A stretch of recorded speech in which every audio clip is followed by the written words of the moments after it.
De jonge man die het ongeluk bij Terholen zou hebben veroorzaakt, blijft in de cel.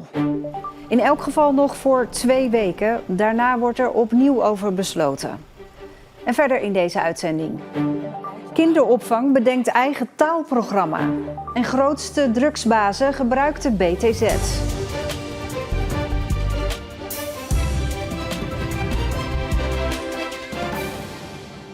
Goedenavond. De 19-jarige man uit de gemeente Hulst, die ervan verdacht wordt het ongeluk bij Terholen te hebben veroorzaakt, waarbij 4 doden vielen, blijft langer vastzitten. Dat heeft de rechtbank besloten. De voorlopige hechtenis is met 2 weken verlengd. Ja, hij wordt dus verdacht van overtreding van artikel 6 Wegenverkeerswet. Dat betekent dat inhoudt dat hij schuldig is aan het veroorzaken van dat ongeval. En binnen die schuldigheid aan het ongeval zit dus dat hij aanmerkelijk onvoorzichtig is geweest, maar ook de verdenking dat hij roekeloos gereden heeft. En dat is een zwaardere verdenking, toch? Roekeloosheid is de zwaarste gradatie van schuld die wij kennen. Zeeland en eigenlijk heel Nederland zijn geschokt door dit ongeluk. Verandert dat iets voor het Openbaar Ministerie in zo'n onderzoek? Komt er dan iets meer druk op of is dat helemaal niet zo? Nou, natuurlijk nemen wij elk verkeersongeval waar doden zijn te betreuren echt wel heel serieus. In dit geval is natuurlijk het gevolg afschuwelijk te noemen. En dat heeft wel gemaakt dat we een grootschalig onderzoek hebben opgestart, omdat we dit echt goed willen doen. Een groot en ingewikkeld onderzoek. Wanneer hoopt het Openbaar Ministerie daar met meer naar buiten te komen? Daar kan ik op dit moment nog niks over zeggen, juist vanwege de omvang van zo'n dergelijk onderzoek. Je moet je voorstellen dat bijvoorbeeld ook technisch onderzoek moet worden verricht aan de auto. Een auto heeft tegenwoordig heel veel technische informatie. En nou, voordat dat allemaal uitgelezen is, ja, dan ben je echt een stukje verder. Maar ook voordat je volledig onderzoek aan het plaatsen ligt met alle sporen hebt afgerond. En we willen dit heel graag zorgvuldig doen. En dan een juiste afweging maken ten aanzien van waar staan we nu. Dus over hoe lang dat nog gaat duren, kan ik op dit moment geen mededeling doen. We gaan naar verslaggever Niels Schuurbiers bij de rechtbank in Breda. Ja, Niels, normaal wordt snel bekendgemaakt of iemand onder invloed was, maar dat is nu ook niet het geval, hè? Nee, dat heeft dus met de grootte van het onderzoek te maken en de gevoeligheid van deze zaak. En daarmee wil dus het Openbaar Ministerie niet over 1 nacht ijs gaan. Iedereen snapt natuurlijk dat het onderzoek naar dit ongeval een stuk ingewikkelder is dan wanneer een chauffeur met zijn auto op een zaterdagavond tegen een boom aanrijdt en dat er verder alleen maar blikschade is. Dan hoor je vaak de volgende dag wel of er alcohol in het spel was. Maar in dit geval is het dus allemaal gevoeliger, ingewikkelder en wordt het dus echt heel groot aangepakt. Ja, en wanneer komt er dan mogelijk wel meer informatie?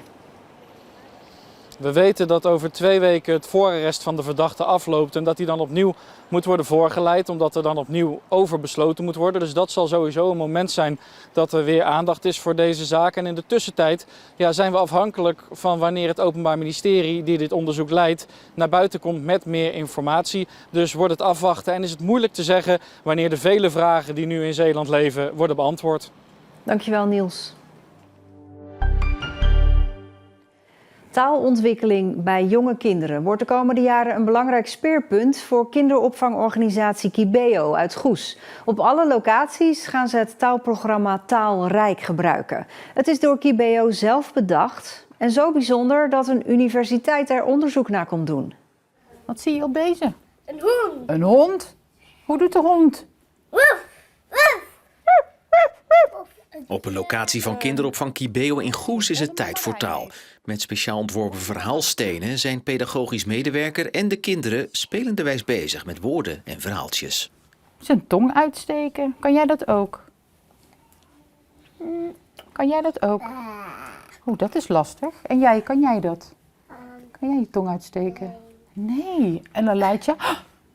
De verhaalstenen zijn onderdeel van het programma Taalrijk. Dat programma heeft Kibeo met hulp van de Universiteit van Utrecht zelf bedacht en ontworpen.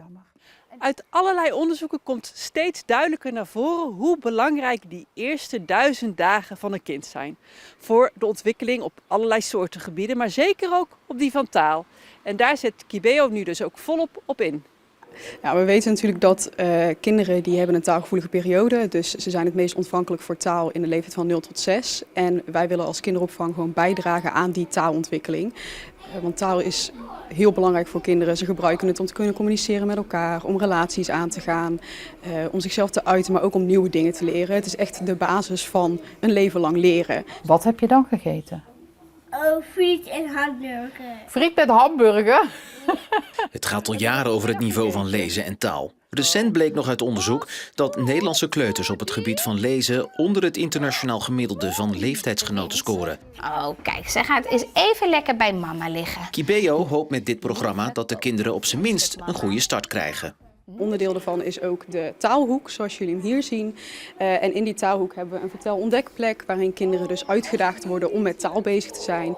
Om de boeken zelf na te kunnen spelen, maar ook de boeken die we hebben staan. Het zijn verschillende talen, dus kinderen kunnen hun eigen thuistaal lezen. Ze kunnen met elkaar erover in gesprek gaan. Je bent continu op allerlei manieren bezig met de taal ontwikkelen. Oh, ze is gauw terug in de nest gegaan. Oh, maar ik ben een vogel en vogels vliegen. De Universiteit van Amsterdam vindt het zo bijzonder wat er bij Kibeo gebeurt, dat die onderzoek gaat doen naar Taalrijk. Wat gaat goed, wat zou misschien nog beter kunnen? En uiteindelijk willen we weten, en dat is natuurlijk de hamvraag, zijn die kinderen gegroeid? Zijn de kinderen die meedoen aan Taalrijk, zijn die nog een keer extra gegroeid? Ten opzichte van kinderen die nu nog niet meedoen met Taalrijk, maar daarna gaan meedoen aan Taalrijk. En dat is dus de hamvraag, werkt het?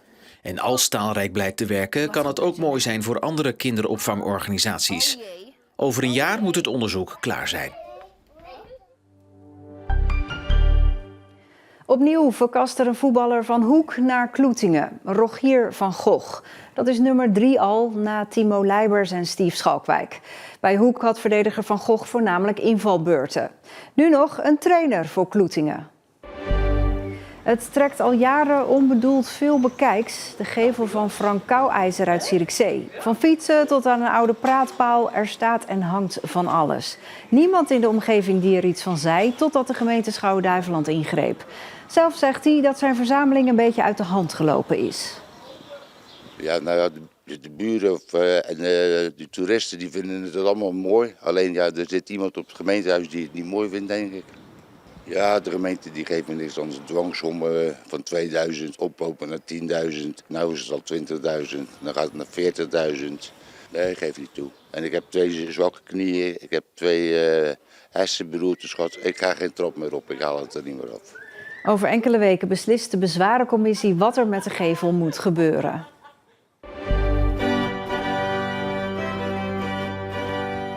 Het orgel in de Grote of Sint-Nicolaaskerk in Brouwershaven is aan vernieuwing toe.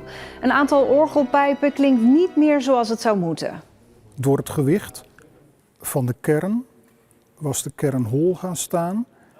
En de windstrook was daardoor te ver naar binnen gericht, zodat de pijp het niet meer deed.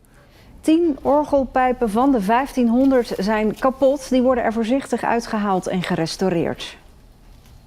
We tikken dan de kern dus zo zachtjes weer terug op de goede positie. En zo klinkt het orgel weer goed voor de komende zomerconcerten die worden gegeven.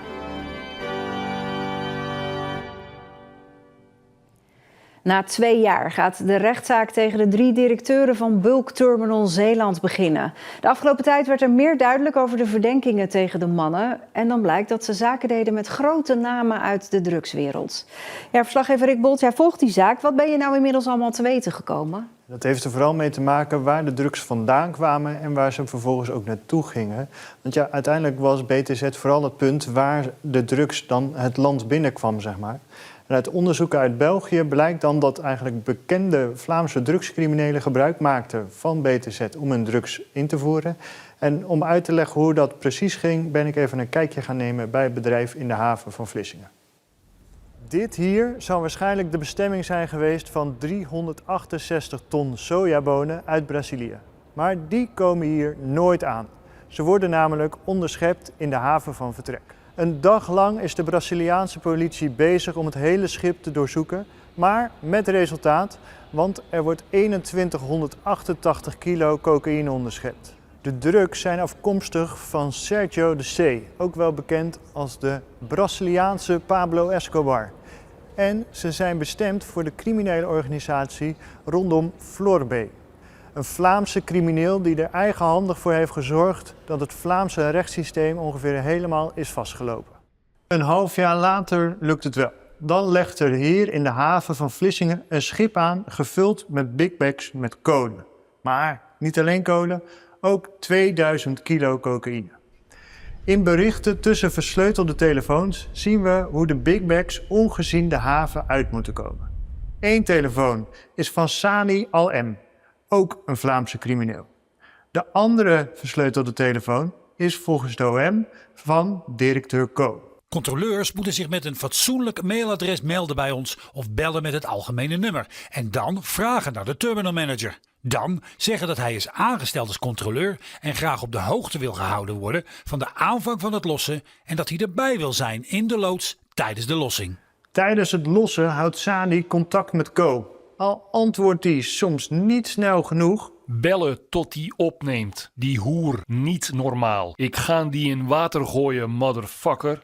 Ondanks de frustratie lukt het toch om de big bags van hier naar België te krijgen.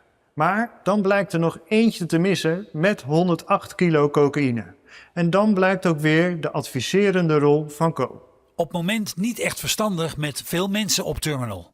Is echt beter om nu even cooling down te doen, denk ik. Als we nu weer iets doen, weet het niet. Ja, volgende week dinsdag dan begint dus de rechtszaak. Hoe gaat het er precies uitzien? De rechtbank heeft 9 dagen uitgetrokken voor het behandelen van deze zaak. In de eerste week gaan ze vooral in gesprek met de verdachte. En dan gaan ze behandelen wat er allemaal in het dossier zit. De week daarna is het eerst de beurt aan het Openbaar Ministerie. Die zal vervolgens ook de strafeis bekend gaan maken. En daarna is het nog de beurt aan de advocaten om hun verweer te voeren. Ja, en dat is allemaal te zien en te horen bij ons. Dankjewel, Rick. Vanmorgen was het nog bewolkt, maar 's middags klaarde het op en werd het zonnig. De temperatuur lag tussen 20 en 23 graden. En vanaf morgen wordt het warmer in Zeeland met temperaturen van 24 graden of hoger. Vrijdag kan het zelfs tropisch worden, maar dan is er ook kans op stevige buien en onweer. Tot zover. Online vind je nog een interview met de 16-jarige Levi die optrad tijdens de Stille Tocht in Axel afgelopen weekend. In de app vind je dat dan op de site. Voor nu een fijne avond.